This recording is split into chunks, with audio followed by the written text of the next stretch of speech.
सरकार के जो दुलरुआ नेता लोग होते हैं उनका बंगला खाली नहीं होता है। अशोक चौधरी 1.5 साल रह गए हैं कि वहाँ राजद लड़ी थी इसलिए नहीं गए क्या?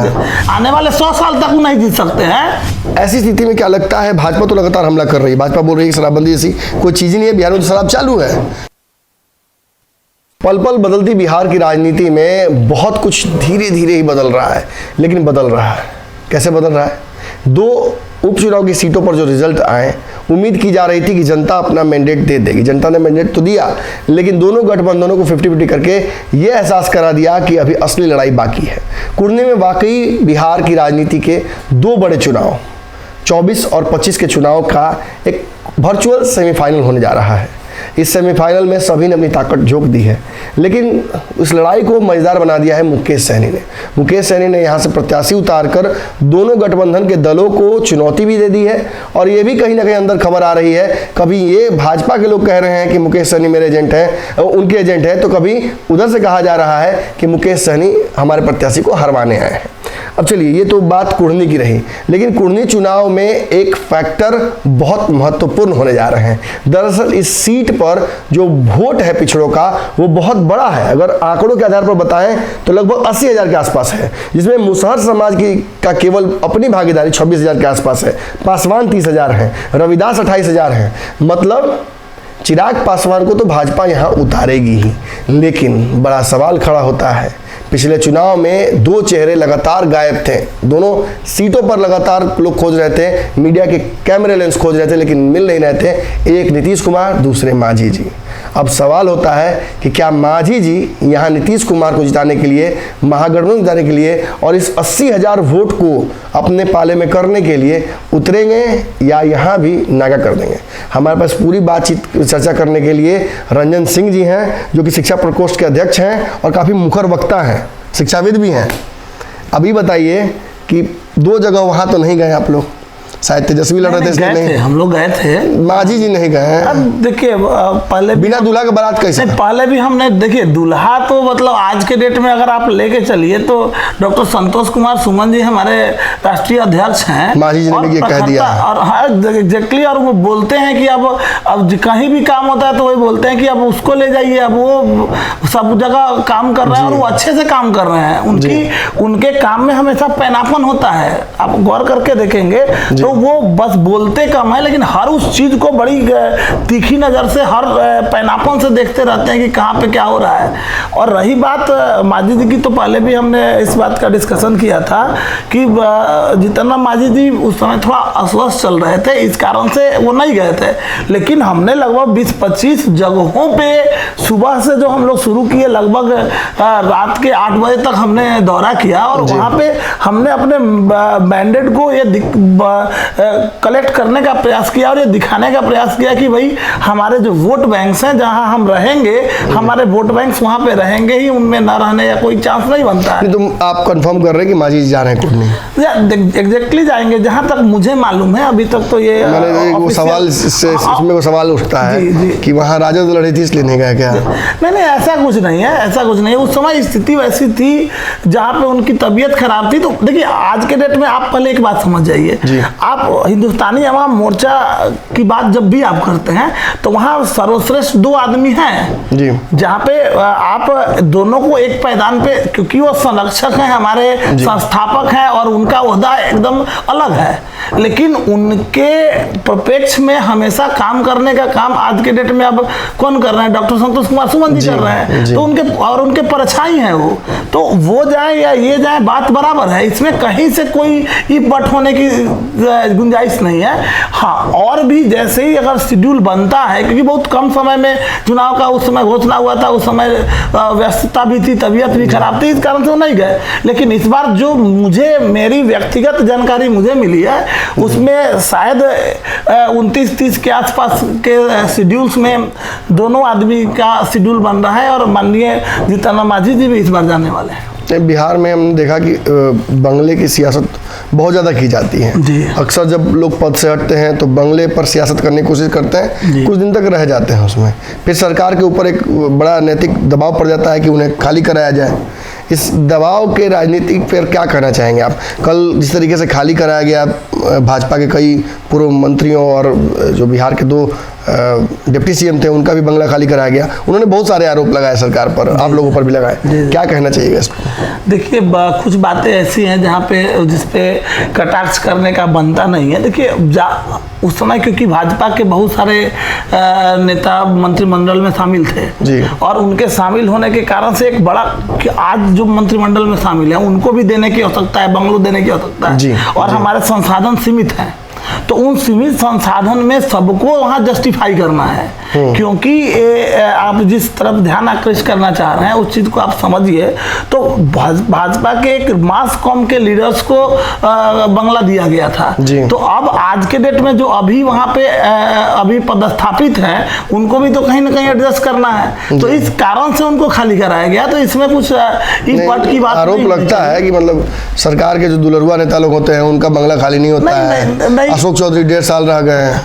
नहीं, उस तरह से देखिए हर अपना कुछ ऐसा राजनीतिक कुछ होता है जहाँ पे अब उस पर कटाक्ष करना हमारे बस की चीज़ नहीं है, लेकिन जो संसाधन है उसी में चलना चाहिए और लोग को अपनी नैतिकता भी होनी चाहिए। अगर आप पद पे नहीं है तो आपको खुद खाली कर देना चाहिए। आनंद मोहन जी को लेकर आपके नेता बहुत मुखर रहे हैं, उन्होंने ये भी कहा कि उन्हें अब रिहा करना चाहिए। इसको लेकर मांग भी उन्होंने पूर्व में उठाई थी, आज भी उठाई है। मुझे याद है पप्पू यादव भी गए थे जब जेल, तो उस पर भी उन्होंने, पहले नेता हैं जिन्होंने सामने आकर ये बातें कही थी। इस पूरे आनंद मोहन वाले प्रकरण पर आपकी पार्टी का क्या राय है? देखिए एक बात तो आप समझिए, चाहे वो EWS का मामला हो, सबसे पहले प्रखरता से उठाने वाले तालकटोरा स्टेडियम से, दिल्ली के तालकटोरा स्टेडियम से उठाने वाले हमारे माननीय मांझी जी रहे हैं।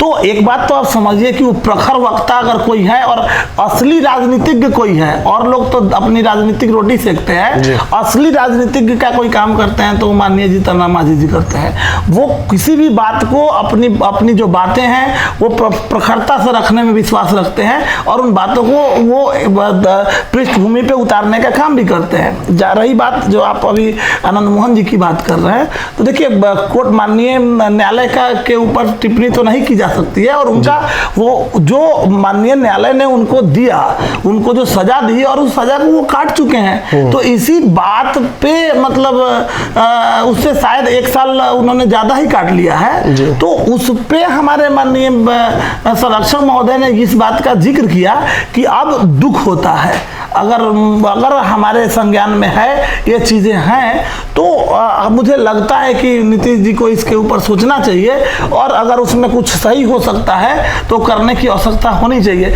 तो ये बात इंपॉर्टेंट चीज यहाँ ये है कि लोग कहते हैं ये इकलौते आप कह सकते हैं ऐसे मतलब राजनेता है जो इस चीज को रखने का प्रयास करते हैं कि सारे लोग एक समान हैं, सभी लोगों को जहां भी मतलब जरूरत महसूस हुई है ये प्रखरता से बोलने का काम किए हैं, और इसके लिए हम उनको वो बधाई के पात्र हैं। और लोग जो जनता हमारी है इस चीज को समझ रही है, वो देख रही है। लोग जो आज दलित और उधर मतलब स्वर्ण करके लोग करते हैं, ये इकलौते हैं जो सब पे बोलते हैं। जहाँ दलित को बोलना होता है दलित को भी बोलते हैं, जहाँ उनके सपोर्ट में बोलना होता है उनको भी बोलते हैं, जहाँ स्वर्ण के खिलाफ बोलना होता है उनके खिलाफ भी बोलते हैं, स्वर्ण के पक्ष में बोलना हो तो उनसे बड़ा पक्षधर कोई नहीं है। तो इसलिए लोगों को ही समझना चाहिए कि एक असली एक कुशल राजनीतिज्ञ वही है जो सभी मामलों पे अपनी बात को प्रखरता से रख सकता हो। 2 राज्यों के चुनाव हैं, कुर्नी का चुनाव है,